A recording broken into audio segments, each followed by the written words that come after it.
कहा जाता है कि कलयुग केवल नाम आधारा, सुमर सुमर नर उतरहि पारा। तुलसीदास रचित रामचरितमानस के अनुसार आज कलयुग में केवल प्रभु का नाम स्मरण करके ही आसानी से आत्मज्ञान अर्थात मोक्ष को पाया जा सकता है। कलयुग में भगवान का नाम ही एक आधार है। केवल नाम स्मरण करने से ही मनुष्य भव सागर से पार उतर जाता है। लेकिन सज्जनों, नाम जप में निरंतरता बनाए रखने में हमारे चित्त को सबसे अधिक बाधा पहुंचाता है वो है काम वासना। काम से प्रेरित होकर के जब हमारी दृष्टि कामनी की ओर जाती है तो उसमें भोग वासनाओं की वृत्ति जुड़ जाती है। यदि जीवन में एक बार कामनी का संग हो गया तो उसकी तृष्णा तुम्हें जीवन भर परेशान करती रहेगी। जब हमारा मन काम से प्रेरित होकर के कहीं भी उसकी पूर्ति की स्थिति खोजता है तो उस समय गहन चिंतन होता है और वही चिंतन हमें नष्ट कर देता है। श्रीमद् भागवत गीता में भगवान श्री कृष्ण कहते हैं कि विषयों का चिंतन करने वाले मनुष्य की उन विषयों में आसक्ति पैदा हो जाती है और आसक्ति से फिर कामना पैदा होती है और कामना से क्रोध पैदा होता है। क्रोध होने पर मनुष्य सम्मोहित अथवा मूढ़ हो जाता है और सम्मोहन से स्मृति नष्ट हो जाती है। स्मृति नष्ट होने पर बुद्धि का नाश हो जाता है और बुद्धि के नाश होने पर मनुष्य का पतन हो जाता है। प्यारे सज्जनों, क्रिया उतनी खतरनाक नहीं होती जितना कि उसका चिंतन खतरनाक होता।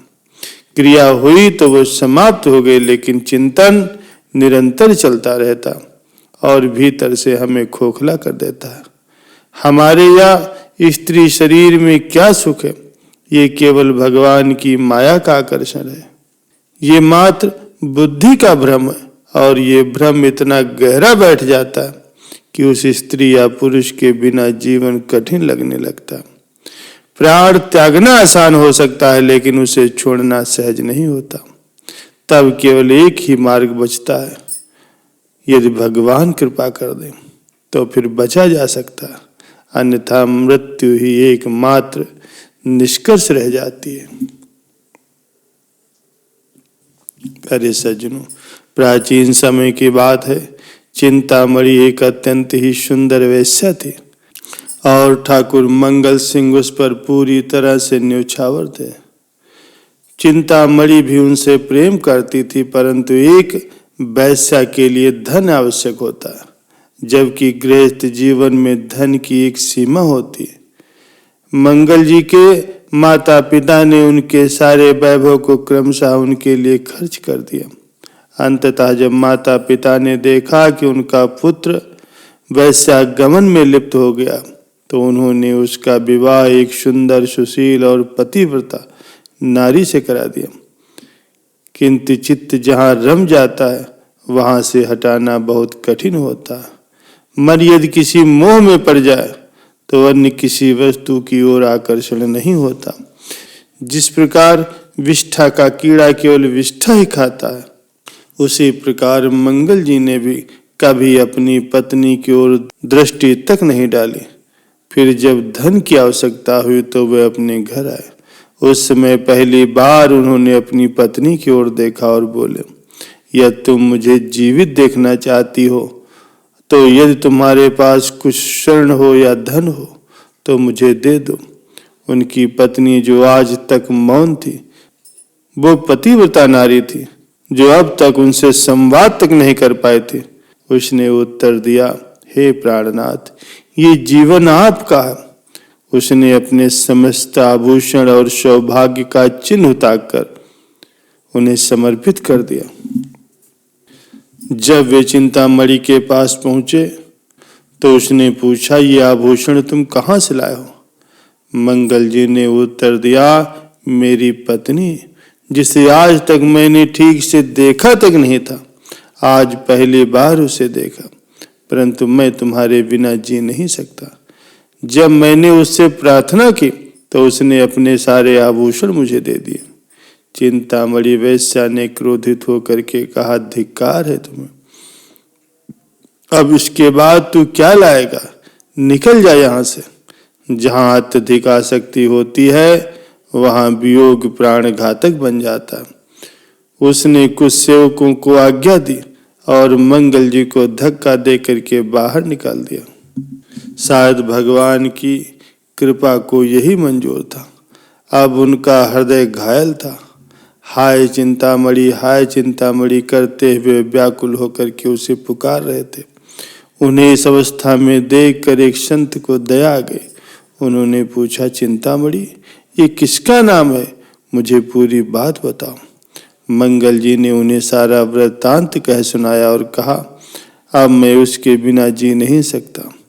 तो संत जी ने उत्तर दिया, इससे भी अधिक सुंदर और महान सुख प्रदान करने वाले भगवान श्री कृष्ण है। यदि तुम अपना चित्त उसमें लगाओ तो तुम्हारा मन आनंदित हो सकता, अन्यथा काम की चोट से घायल चित्त यदि स्त्री में ही आसक्त रहेगा तो उसका केवल नाश ही होगा और कोई उसके लिए दूसरा मार्ग नहीं है। संत ने उन्हें 1 वर्ष तक अपने पास रखा। प्रतिदिन उन्हें सत्संग सुनाया, वैष्णव परंपरा के अनुसार उन्हें दीक्षा दी और उपदेश दिया।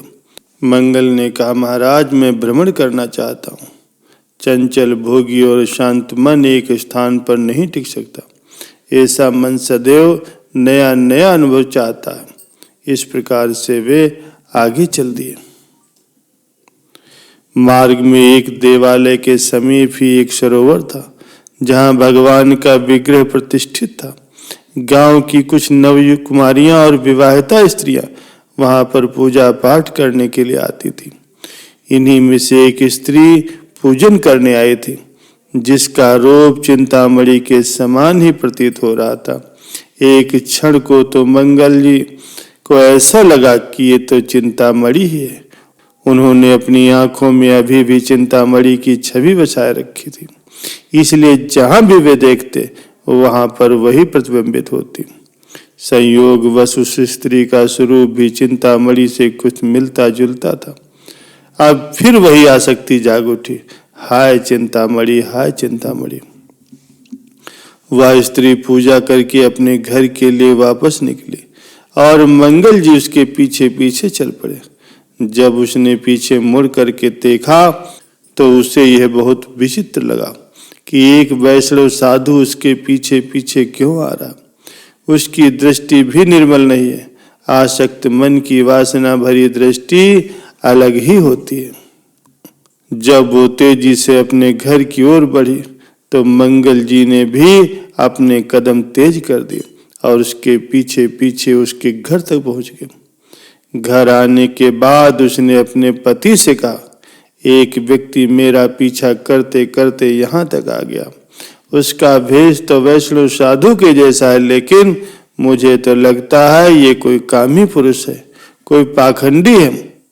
उसके पति ने उत्तर दिया, वो हमारे दरवाजे तक आ पहुंचा है और अतिथि भगवान का स्वरूप होता, हम उसे देख लेंगे, तुम निश्चिंत रहो। प्रेमी हृदय और आसक्त मन के साथ मंगल ने उससे पूछा, ये जो अभी अभी नववधू यहाँ पर आई है वो कौन है? उस आदमी ने उत्तर दिया, ये मेरी पत्नी है। मंगल जी ने विनती की, एक बार इसे मैं नेत्र भर के देखना चाहता हूँ। प्यारे सज्जनों, कोई साधारण व्यक्ति होता तो शायद क्रोधित होकर के इनका तिरस्कार कर देता, परंतु वो बहुत ही धर्मात्मा पुरुष था। उसके मन में विचार आया, या तो भगवान मेरे धर्म की परीक्षा ले रहे हैं या ये कोई बहुत पापी पुरुष है, और यदि ये पापी है तो मैं इसका तिरस्कार करूं तो संभवतः ये अपने पाप हमारे ऊपर ही छोड़ करके यहाँ से चला जाए, और यदि ये भगवान की ही कोई लीला है तो इसका परिणाम भी मंगलमय होगा। मुझे भयभीत नहीं होना चाहिए। अतः उन्होंने अपनी पत्नी से कहा, तुम पतिव्रता नारी हो और मेरा आदेश है कि तुम संपूर्ण श्रृंगार करके इसे दर्शन दो। जाओ और इसके साथ एकांत में बैठ जाओ। मैं यहीं पर हूँ, मेरे आदेश का पालन करो। पति की आज्ञा सुन करके वो स्त्री संकोच में पड़ गई, लेकिन उसने अपने पति की बात मानी और जब वो मंगल के पास पहुंची तो कांपते हुए बोली, बताओ क्या आज्ञा है। मंगल जी ने नेत्र ऊपर उठाए, उनका हृदय विकल हो उठा। जन्म जन्मांतरों से इन्हीं भोगों में मन रम रहा था, परंतु गुरु कृपा से उन्हें श्री कृष्ण के चरणार बिंदुओं की ओर मोड़ दिया गया था। फिर भी वही काम की आग, वही चिंतामणि की जलन उन्हें सता रही थी। उन्होंने उस स्त्री से कहा, देवी क्या मुझे 2 सुइयां मिल सकती हैं? स्त्री ने विनम्रता से उत्तर दिया, अवश्य। बस इतनी सी ही उसकी मांग थी, 2 सुइयां। वह अपने घर के भीतर गए और 2 सुई लेकर के आए। मंगल जी ने उन दोनों सुइयां हाथ में ली और बोले, हे श्री कृष्ण, इन नेत्रों ने जन्म जन्मांतर से मुझे भटकाया, लेकिन अब नहीं। अब मैं इन्हें वही रूप देख करके फिर से जलने नहीं दूंगा। जय श्री कृष्ण कहते हुए उन्होंने अपने दोनों नेत्र उन सुइयों से फोड़ लिए। वो स्त्री चिल्ला उठी। उसकी आवाज सुन करके उसका पति वहां आया। दोनों ने व्याकुल होकर के पूछा, आपने ऐसा क्यों किया? मंगल जी शांत भाव से बोले, यदि सहायता कर सकते हो तो मुझे एक लाठी दे दो। जन्म से जो अंधे होते हैं उन्हें अंधकार में चलने का अभ्यास होता, परंतु मेरा अभ्यास नहीं। पति ने तुरंत ही एक लाठी लाकर उन्हें दी और उन्होंने कहा, मुझे वृंदावन जाने के मार्ग पर खड़ा कर दो, मैं वहीं से आगे बढ़ जाऊंगा। प्यारे सज्जनों, अब वे अंधे हो गए थे, परंतु मन में श्री कृष्ण का स्मरण था। लाठी के सहारे चलते हुए आगे बढ़े, किंतु अभ्यास न होने के कारण मार्ग में आगे बढ़ते बढ़ते गहरे कुएं के समीप पहुंच गए, जो घास से ढका हुआ था। उन्हें कुछ पता नहीं चला और वे सीधे उस कुएं में गिर गए। गिरते ही वे आर्त भाव से पुकार उठे, हे श्री कृष्ण, हे श्री कृष्ण। जब कोई पूर्ण हृदय से भगवान को पुकारता है तो भगवान को आने में एक क्षण भी नहीं लगता। उसी क्षण भगवान श्री कृष्ण जी वहां प्रकट हुए और बोले, बाबा लाठी ऊपर करो। उन्होंने लाठी जैसे ऊपर उठाई और एक पल में वे कुएं से बाहर आ गए। मंगल जी ने सोचा, इतना गहरा कुआं और इतनी छोटी लाठी, और मुझे एक क्षण में ही बाहर निकाल लिया। अब वे लाठी पकड़ करके धीरे धीरे आगे बढ़ने लगे।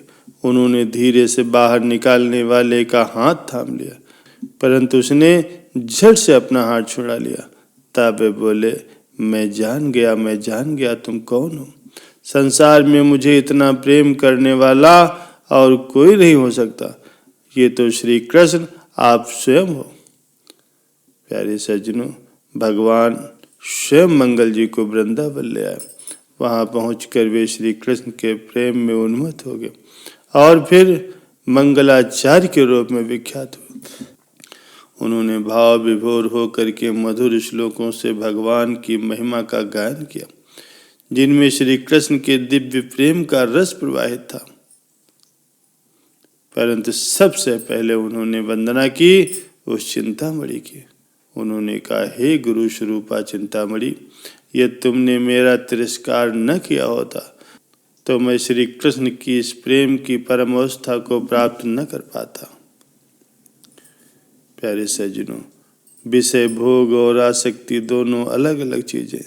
किसी विषय का भोग करना एक अलग बात है और किसी के प्रति आसक्त हो जाना, प्रेम हो जाना या अपनापन महसूस करना बिल्कुल अलग बात है। भोगी पुरुष केवल नित्य नए भोगों की लालसा रखता है, और जबकि आसक्त पुरुष यदि किसी एक पर आसक्त हो जाए तो चाहे त्रिभुवन की समस्त सुंदरियां आ जाए तब भी वो उनकी ओर दृष्टि तक नहीं उठाएगा। आसक्ति संपूर्ण चिंतन पर अधिकार कर लेती है, इससे कोई दूसरा विचार टिक नहीं पाता। और जब स्त्री पुरुष के शरीर की आसक्ति हो जाती है तो फिर चित्त लोभायमान होकर के उसी का चिंतन करने लगता है। निरंतर नाम जप में सबसे बड़ी बाधा भी यही है। चिंतन प्रभु के लिए करना है, और यदि वही चिंतन विषय वासना ने छीन लिया तो फिर भजन कैसे होगा। भोग की चिंतन वृत्ति अत्यंत खतरनाक है। नेत्रों को संभालो, ये बार बार भ्रम में डालते हैं। पलकों का पर्दा गिरा करके इन पर नियंत्रण रखो। किसी भी माता बहन के रूप को काम वासना से मत देखो। शास्त्र कहते हैं कि जो आपन चाहे कल्याणा, सुजस सुमत शुभ गति सुख नाना, सो परिनार लीलार गोसाई, तजहु चौथ के चंद की नाई। अर्थात जो मनुष्य अपना कल्याण, अपना यश, बुद्धि, शुभ गति और नाना प्रकार के सुख चाहता, वो पर स्त्री के मुख को चौथ के चंद्रमा की तरह त्याग दे। अर्थात जैसे लोग चौथ के चंद्रमा को नहीं देखते, उसी प्रकार से पर स्त्री का मुख भी न देखें। पराई माताओं और बहनों के मुख को काम भाव से देखने पर निश्चय ही पतन हो जाता है।